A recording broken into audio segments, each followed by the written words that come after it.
Makanya gue tenteng bini gue kemana-mana. Heeh. Gue manggung, gue tenteng.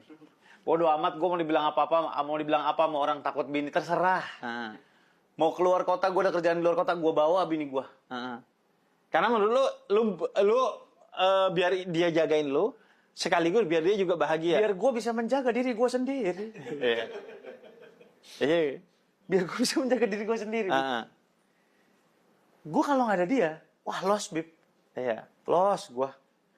Nggak, maksud gue, kalau nggak ada dia di hidup gue, wah gue nggak tahu jadi apaan. Kan? Iya. Bagaimana cara menghargai diri gue sendiri, bagaimana cara nge-treat orang lain, bagaimana cara nge-treat diri gue sendiri. Gue tuh udah segitu ketergantungan sama dia. Iya. Ini gue pakai baju, aku mau diundang Habib, aku pakai baju apa, celana apa, kaos kaki apa, sepatu apa, dia yang nyiapin semua. Iya. Dan di level yang kalau dia 3 hari aja gak ada, puyeng kita. Pernah ke Korea sama teman-temannya, melintir gue di rumah. Melintir. Iya. Gue sampai Anak gue Allahu Akbar, gimana ini? Iya. Gimana ini? Anak gue ini, aduh pusing. Iya. Tempat kaos kaki anak gue aja gue nggak tahu di mana. Iya. Padahal itu sesuatu yang ketika ada dia kita anggap itu kerjaan remeh. Iya. Kayak kita nggak appreciate ke dia karena itu mah kerjaan Makanya gitu doang. gue tuh berusaha sebisa mungkin ketika gue di rumah, gue melakukan pekerjaan yang dia biasa lakukan, jadi dia nggak lakukan. Dan biar lu juga belajar beratnya pekerjaan itu. Bukan, biar meringankan dia aja. Oh. Misalkan dia lagi capek, udah kamu nggak usah nemenin anak-anak, aku aja yang nemenin anak tidur sampai dia tidur. Dia mau mewarnai, dia lagi hobi banget mewarnai, mau baca buku, mau main handphone, terserah. Anak-anak tidur, baru gue kalau mau tidur duluan aja. Kalau ternyata belum mau tidur, mau bengong aja, sok aja bengong aja dulu, biar gue yang sibuk sama anak-anak. Jadi gue berusaha sebisa mungkin untuk mengisi, membalas dendam apa yang gue nggak ada. Gue kan absence di rumah jarang kan. Ketika gue di rumah, gue bisa sebisa mungkin melakukan hal-hal yang dia lakukan. Karena orang berumah tangga kan gampang bikin orang masuk surga kan. Orang nyediain air buat kita aja itu udah pahala. Betul.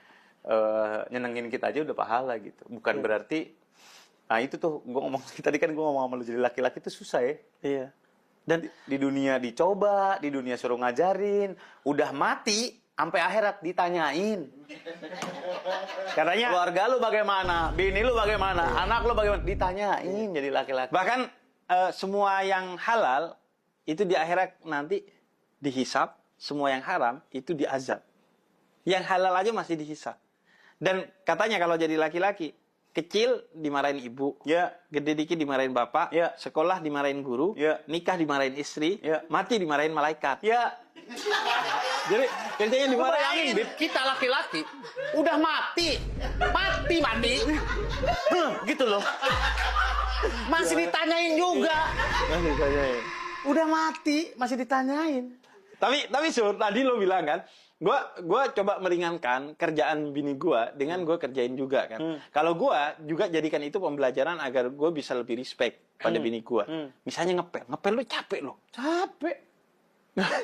Kata siapa ngepel nggak capek? Iya, makanya gua ngelakuin. Tapi pada batas tertentu, lu gak bisa bantuin dia.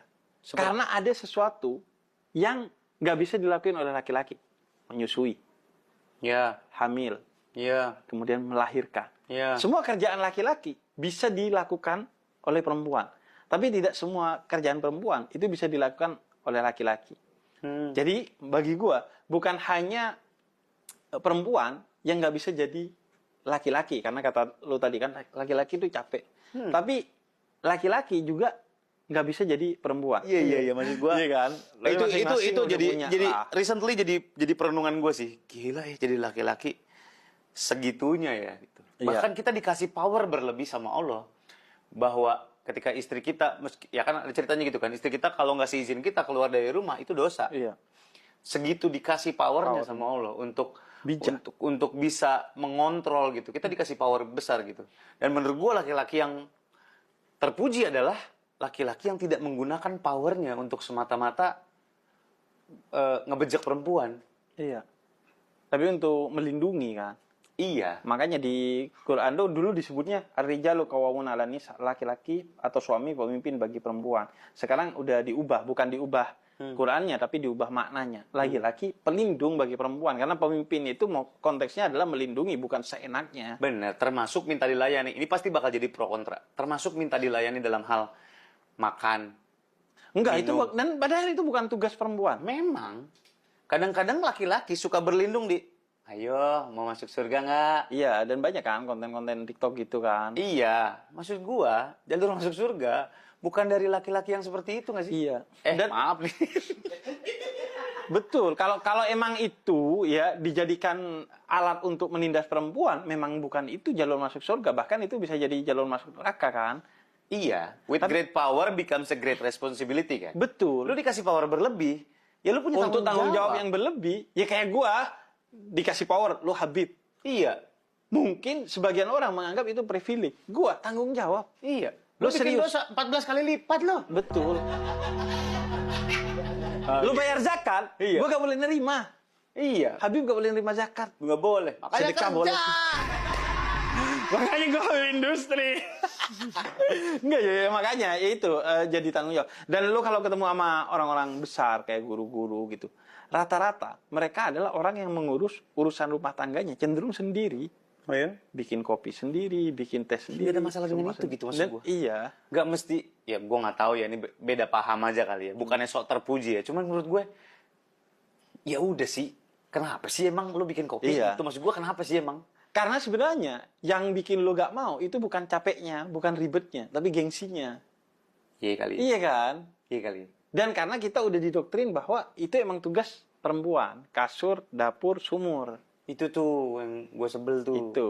Bukan kayak gitu sebenarnya gitu Betul. maksud gue. Dan banyak hal yang juga sebaliknya. Misalnya, perempuan seolah-olah semua gaji suaminya harus di-store ke dia.